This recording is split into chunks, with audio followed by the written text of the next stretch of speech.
नमस्ते dear students, welcome to all. स्वागत है आप सभी का पीटी एजुकेशन पे। मेरा नाम है राहुल अंश चौधरी और मैं आप सभी का वेलकम कर रहा हूं सेशन नंबर 150 में। 150 सेशन हो चुके हैं। This is not going to be possible without your love and support. तो आपके बिना प्यार और सपोर्ट से ये पॉसिबल नहीं था। आपके प्यार एंड सपोर्ट की वजह से ये पॉसिबल हो पाया है कि we will able to make 150 sessions, learning sessions for you, right. तो आज जो हम बात करेंगे डेली करंट अफेयर्स पे बात करेंगे, पीटी न्यूज अफेयर पे बात करेंगे। तो एक बार जोश के साथ लिख दीजिए, करके दिखाएंगे। ये जोश उत्साह ही हमें आगे लेके जाता है लाइफ में, राइट। स्वामी विवेकानंद का एक बहुत प्यारा सा कोट था कि सबसे बेकार चीज होती है, यानी कि सबसे जो वर्स्ट चीज होती है लाइफ में, वो होता है वो उम्मीद को खो देना, राइट। तो उम्मीद नहीं कभी खोनी चाहिए, मेहनत करते रहिए, पढ़ते रहिए, बढ़ते रहिए, पॉजिटिव कमेंट्स रखिए और बिल्कुल करके दिखाएंगे वाली स्पिरिट रखिए। तो पीटीज न्यूज अफेयर्स में आज हम बात करेंगे। उससे पहले आइए ज्वाइन कीजिए। आप में से काफी प्यारे प्यारे छात्रों ने ज्वाइन किया है, तो आप सभी के लिए बहुत तालियां जिन्होंने ज्वाइन किया है। जिन्होंने अभी नहीं किया है या सोच रहे हैं, सोचिए मत। बहुत एनरिच कंटेंट है, रेगुलर स्टडी है, बिल्कुल बढ़िया चीज़ है। CA booster level premium 1 and power of 10 level 2। इसके बाद करंट अफेयर्स की एनुअल कंपाइलेशन आ चुकी है। पिछले साल का 2020 का पूरा कंपाइलेशन क्या क्या रहा, वो सब आपको इसमें मिल जाएगी। दिए हुए लिंक पे जाके आप परचेज कीजिए और पढ़ना शुरू कीजिए। आज का जो हमारा टॉपिक है वो है registered unrecognised parties of India.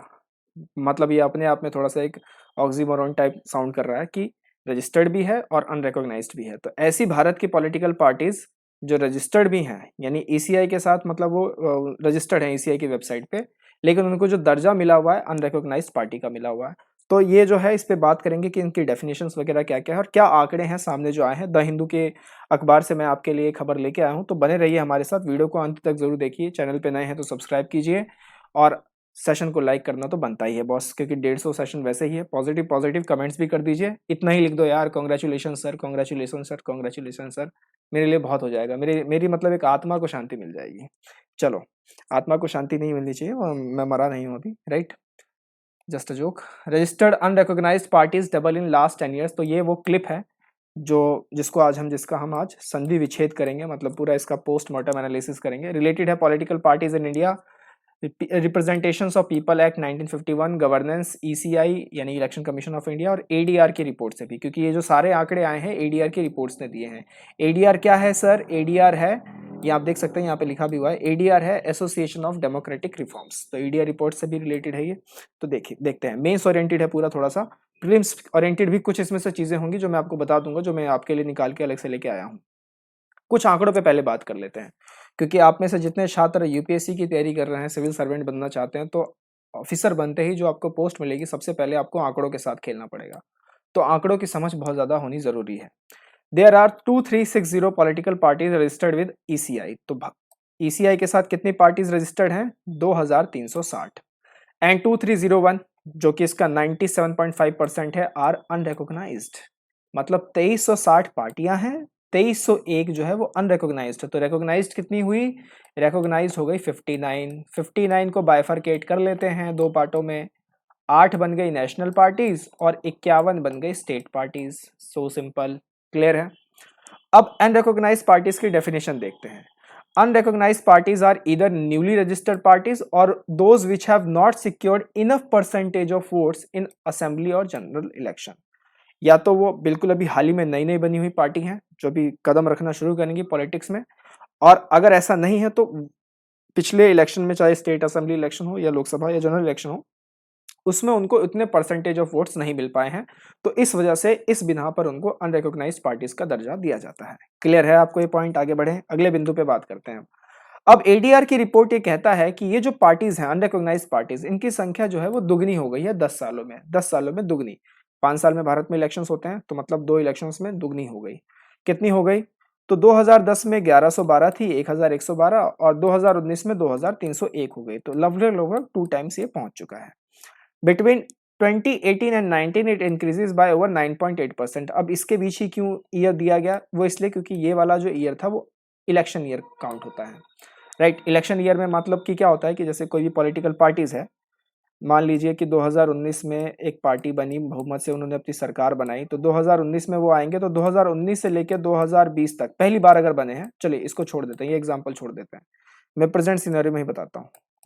मान लीजिए 2014 में पॉलिटिकल पार्टी आई, अब 2019 में इलेक्शन होंगे, अब कोई भी पॉलिटिकल पार्टी जो आई, पहली बार बनी है, पहली बार उनकी सरकार अगर बनी है, लोकसभा में ही बात कर लेते हैं 2014-15 में, तो वो काम करेंगे। मतलब 2 साल तो आप उनको ये लगा लीजिए कि वो सारा पॉलिसी फॉर्मुलेशन में उनका जाएगा।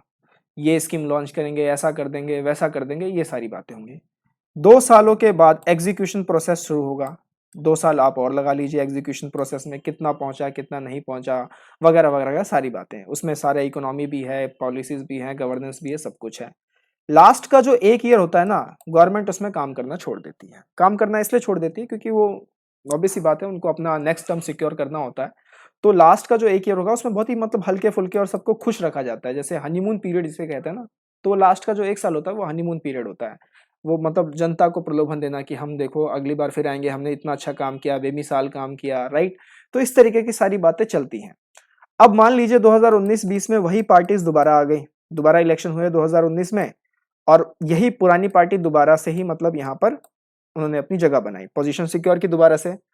अब क्या होगा, दोबारा से अगर उन्होंने पोजीशन सिक्योर की है और वही मैंडेट के साथ किया है, तो ऑब्वियस सी बात है, कॉन्फिडेंस लेवल बहुत हाई होता है। तो नेचुरल चीज़ें हैं, आप में और हमें भी ऐसी चीज़ें हैं। मान लीजिए कि अगर आपने यूपीएससी की परीक्षा निकाल ली तो कॉन्फिडेंस लेवल हाई होगा ना। कोई भी स्टेज आपने निकाला, मान लीजिए प्रीलिम्स निकाला, मेंस निकाला, तो अगली बार दोबारा जब आप प्रीलिम्स में बैठेंगे तो कॉन्फिडेंस लेवल ऑटोमेटिक है कि हाई होगा आपका। तो वो सरकारों के साथ भी यही होता है, उनका कॉन्फिडेंस लेवल हाई रहता है। हाई रहता है तो वो पूरा बिग बैंग रिफॉर्म्स के साथ काम करते हैं। जो-जो उन्होंने वादे किए थे वो सब पूरा करने की कोशिश करते हैं। तो अब ये जो 2 पीरियड फॉर्मुलेशन का है ना, फॉर्मुलेशन तो चलता ही चलता है, साथ-साथ इसमें एग्जीक्यूशन भी चलता है। अगले 2 पीरियड में पूरे बिग बैंग रिफॉर्म्स लेके आते हैं क्योंकि मतलब सत्ता का नशा है भाई। और लास्ट का फिर से 1 साल जो होता है वो पूरा का पूरा हनीमून पीरियड के लिए होता है। मतलब कुछ भी नहीं करना है, लोगों को बस खाली रिझाना है कि अगली बार फिर से हम अपना एक टर्म सिक्योर कर सकें। ये सभी पॉलिटिकल पार्टीज करती हैं और इसमें कुछ भी गलत नहीं है, राइट? तो ये जो इलेक्शन ईयर होते हैं, इस दौरान ऐसा होता है कि बहुत सारी ऐसी पार्टीज जो हैं इलेक्शन कैंपेनिंग में उतरती हैं, अपने आप को रजिस्टर्ड कराती हैं, और फिर उसके बाद उनकी इंक्रीमेंट होती है और अनरिकॉग्नाइज्ड पार्टी के दर्जे के साथ ही वो काम करते हैं। उनको उतने वोट शेयर नहीं मिलते, तो इनके वोट शेयर चले कहाँ जाते हैं? ऑब्वियसली वोट्स बाद में फिर जो है इधर-उधर कर दिए जाते हैं, मतलब मिला लिए जाते हैं। जो भी पार्टी मैंडेट बनाएगी लोग उसके साथ चले जाते हैं, राइट? तो ऐसा सारा सिस्टम रहता है। तो एडीआर की रिपोर्ट से बता रही है कि 2018-19 में 9.8% से बढ़ा, 2013-14 में 18% से बढ़ा। किसने बताया है? एडीआर की रिपोर्ट्स ने बताया है। चलिए, अब कंट्रीब्यूशन रिपोर्ट्स पे थोड़ा सी बात करते हैं कि रजिस्टर्ड एंड रिकॉग्नाइज्ड पार्टीज की जो है कंट्रीब्यूशन रिपोर्ट्स क्या है। ठीक है, मिसिंग रिकॉर्ड्स पे अगर हम यहाँ पे देखें, ये चार्ट मैं भी आपको समझा दूंगा। तो only 78 parties of unrecognised political parties available in public domain. मतलब इनको अपना सारा रिपोर्ट वगैरह भी देना पड़ता है ना, ट्रांसपेरेंसी रखनी पड़ती है। एक इंडिकेटर वो भी होता है गुड गवर्नेंस का, ट्रांसपेरेंसी होनी चाहिए। तो पब्लिक डोमेन में 2301 अनरिकॉग्नाइज्ड पार्टीज में से कितनी पार्टीज अपने रिपोर्ट को पब्लिक डोमेन में रख रही हैं? जस्ट 78। समझ सकते हैं आप? While reports of only 82 such parties, that is 3.56% for 2017-18, are uploaded on respective state chief electoral websites. वो उसमें मतलब वेबसाइट्स पे डाली गई। अब स्टेट वाइज को देखें तो 653 पार्टीज, अनरिकॉग्नाइज्ड पार्टीज की बात हो रही है, ध्यान रखिएगा, रिकॉग्नाइज्ड की नहीं। अनरिकॉग्नाइज्ड पार्टीज 653 अनरिकॉग्नाइज्ड पार्टीज जो है यूपी से बिलोंग करती है, 291 दिल्ली से बिलोंग करती है और 184 तमिलनाडु से बिलोंग करती है। क्लियर? अब ये जो चार्ट यहाँ बता रहा है कि फाइनेंशियल ईयर 18 के लिए कंट्रीब्यूशन रिपोर्ट दिल्ली ने तो दिया, मतलब 291 पार्टीज।